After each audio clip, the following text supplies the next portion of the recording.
Pengakuan Pariem. Dunia Batin Seorang Wanita Jawa, karya Linus Suyardi Agustinus.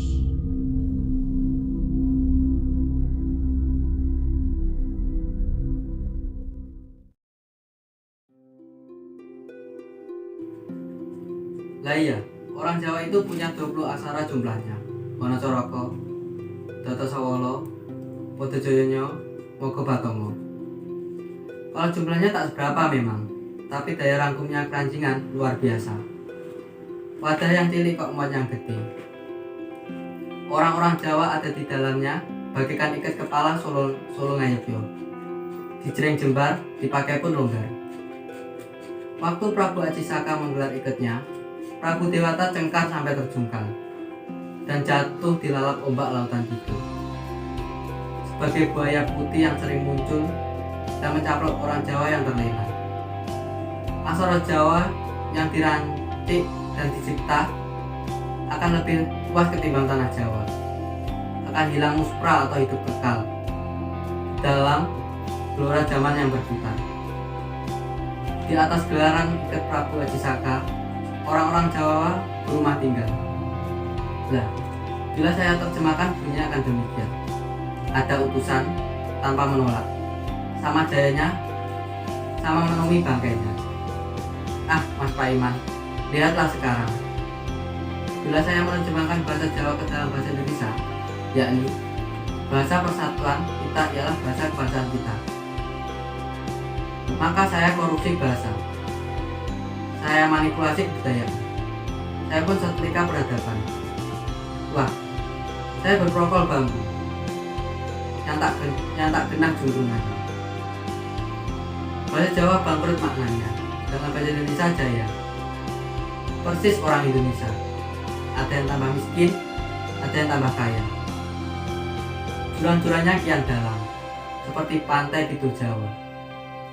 Lah iya, orang Jawa itu kalau ditaling dan ditarung, kalau dipepet dan dilelet, kalau dibului dan dicakra, kalau diwikyang dan dipenggal. Dia akan berbunyi, dia akan hidup. Tapi kalau dia dipangku, dia akan mati kutu loh. Persis dengan saya. Kalau sudah dipangku sama Den Bagus, apa lumernya saya? Bisa mati kelenger. Nah, saya sudah puas. Kok saya lega-lilo? Angin gunung mulai turun, tanda pukul 4 sore hari. Perlahan menyapa pepohonan dan alam, mengusir panas sambil berdendang. Saya pun bangun, godok wedang dan gebyur air halaman depan. Lah, Den Bagus Aryo Atmojo. Betapa sering dia kumat mancingnya. Wah, kalau sudah begini, saya dibikin setengah mati. Dia sudah gede kok masih merengek, kayak bocah kehilangan bonekanya. Apalagi kalau saya goda. Besok saja saya sedang capek kok. Tapi saya juga pasang gaya, melepas tagen, berganti kain, copot kebaya, ganti yang lain. Wah, dia pasti terus merajut. Tidak jarang dia pun ngamuk. Bilangnya dia tresno banget sama saya. Oh alah, Gusti, nyuwun ngapura. Oh alah, saya tahu itu omongan gombal. Tapi biarpun gombal, saya senang. Ya, Pariem saya. Maria Magdalena, Pariem lengkapnya. Iem, panggilan sehari-hari. Dari Wonosari, Gunung Kidul. Sebagai babu Ndoro Kanjeng Cokro Sentoro. Di dalam surat Surya Mentroman Ngayogyakarta. Kini malah wonten dolan sama putranya. Ya, Raden Bagus Aryo Atmojo namanya. Kalau sudah merah matanya, seolah jagat gelap gulita. Hasratnya tak bisa dipenggal, ditunda biar dengan bujuk rayu dan janji. Oh alah, mbok meong wong gede. Apabila seorang pria naik birahi, tingkah lakunya penuh emosi. Tingkah laku tak berbeda sama dengan binatang piaraan. Otaknya macet, nalarnya buta, dan perasaan terbakar. Demikian pun Den Bagus Arya Atmojo. Oh alah, mbok meong, wong-wong kendet. Saya dibopongnya, diambunginya, saya dibaringkan di atas angin. Tempat tidur saya bila malam, tempat ngasuh saya bila siang, dan keringat kriuk diselingi sunyi. Saya digulatinya habis-habisan tengah malam, tak siang, tak malam, tak sore. Waktu hilang di atas bale-bale. Dalam dahaga saya regu air murni, jagat merasuk ke dalam sanubari. Oh ampun, ya ampun, anunya gede banget. Loh, saya merem melakininya. Ya, pariem saya. Maria Magdalena Pariem lengkapnya. Iem panggilan sehari-hari dari Wonosari Gunung Kidul. Sebagai babu ndoro Kanjeng Cokro Sentono di dalam Surya Mentroman ngayuk Yogyakarta. Tapi biasa main asmara sama Den Bagus. Jagat jadi sunyi, jagat jadi ramai, tubuh menjadi kumuh, dan rambut kusut usai masai. Hari mulai rembang petang. Ayam-ayam pulang ke kandang. Layar hari yang terang benderang usai. Sebentar ditelan kegelapan. Jasad berselimut tebal dan hitam, tinggal sunyi dan bayang-bayang. Oh Allah Gusti, nyuwun ngapura. Oh Allah, apakah dosa? Sedang mulut melahap nasi, saya pun sibuk bertanya-tanya. Tapi benarkah orang Jawa itu punya konsep perkara tentang dosa? Benarkah dia menghayatinya? Simbah saya pernah berpesan, orang berisi itu orang yang semakin runduk ke bumi. Itulah ilmu padi. Sikap congkak dan sombong diri, tanda orang itu kurang pekerti. Wani ngalah, luhur, bukasanipun. Itulah ujangannya. Kemudian saya pamit berboro dari Wonosari Gunung Kidul turun ke kota pedalaman Ngayogyakarta dan ngenger di dalam Surya Mentaraman. Ada tetangga di dekat rumah, sahabat rembugan Den Bagus Arya Atmojo. Dia tekun bersoal jawab tentang dosa. Bertahun-tahun dia menanggapinya. Sinaunya pun di bagian pembersih dosa. Allah Gusti, nyuwun ngapura. Sekarang ada fakultas ilmu dosa. Bila dapat ijazah, tanda tamat sinau. Sebagai tukang pembersih dosa-dosa, adakah lapangan pekerjaannya? Sanggupkah dia menampung dosa umat manusia sedunia?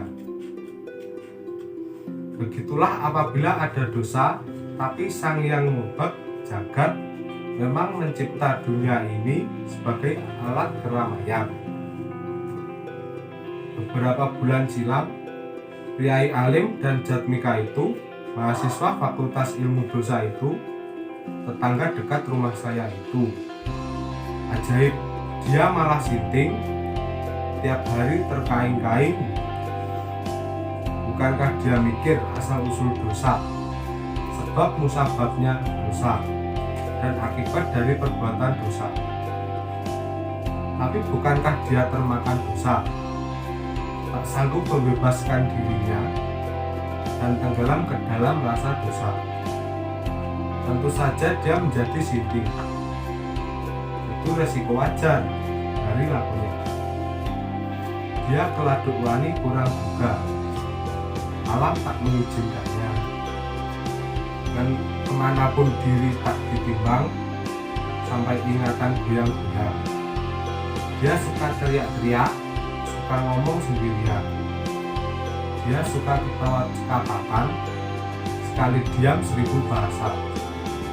Tapi mulutnya kami berdoa, otak miring menyandang beban dosa. Bahkan kakak perempuannya yang Bahenol dan Taberi Sinau, dia mati bunuh diri minum baygon karena dia merasa berlumut dosa.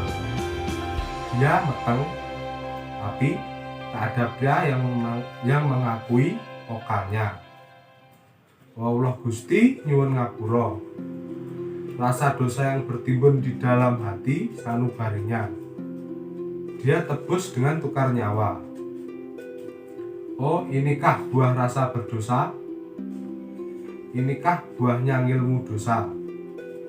Oh, saya menggugat, tak terima. Saya wajib bertanya-tanya.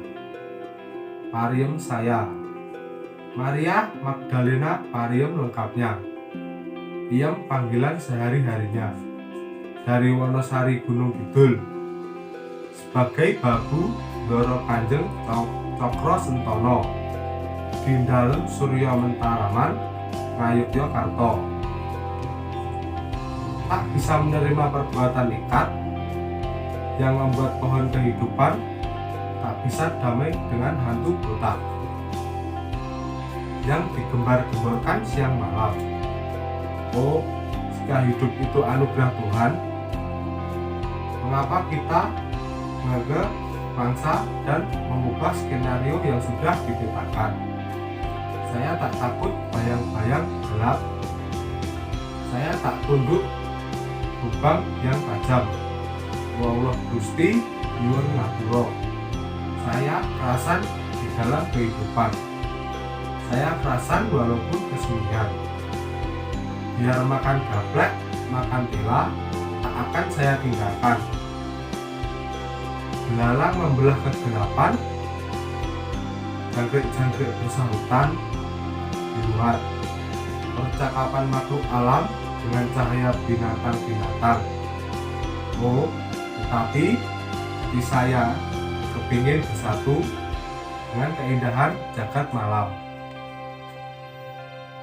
Angin segar pun berkelakar, diam-diam menyentuh panca indera, dan burung-burung menggelepar, terbang bebas di alam terbuka. Pagi hari bersih, cuaca terang. Saya pun menyapu halaman depan. Nah, bagaimana kata orang, dosa kita adalah kelemahan kita. Jiwa hancur oleh bayangan tiada tersempal-sempal di alam maya. Menjadi berat, ia semakin gawat karena menteror batin insan. Oh Allah Gusti nyuwun ngapura. Mbok ya mikir. Tapinya sak made wae. Hidup berjalan. Hidup berdesir. Antara rasa dan pikir selaras. Bergandengan dan berangkulan. Tak boleh jomplang, tak boleh timpang. Bak sepasang pengantin di depan para undangan. Rasa terus panjang hidup, bikin hati nelangsa, kelara-lara. Oh, bikin mati ngenes tanpa guna. Diri digerogoti perasaan percuma, padahal kehidupan tak berubah jua. Mikir terus panjang hidup, urat saraf bisa soak. Mana kuat. Dan nalar kehilangan kontrol. Oleh bayang yang kita ciptakan, membayangi sepanjang kehidupan. Oh Allah, Gusti nyuwun ngapura. Saya sudah punya ilmu kerasan. Kok ilmu hidup yang sudah ditinggalkan? Ilmu yang sudah dianggap basi, bak nasi wadang kemarin petang.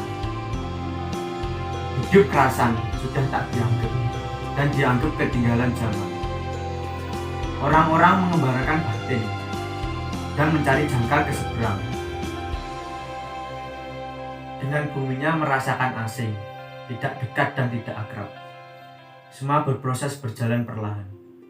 Perahu merapat ke labuan, menjauh dari bumi kelahiran. Oh bapak simbok, oh nenek moyang, apa didapat selain kerinduan? Yang membayangi sepanjang jalan, membayang sepanjang kehidupan. Awan putih di langit biru, tanpa asal dan tanpa tujuan. Berlayar mengikuti arah angin, mengairi samudra yang asing. Awan putih, oh awan putih, kapan mencapai pelabuhan?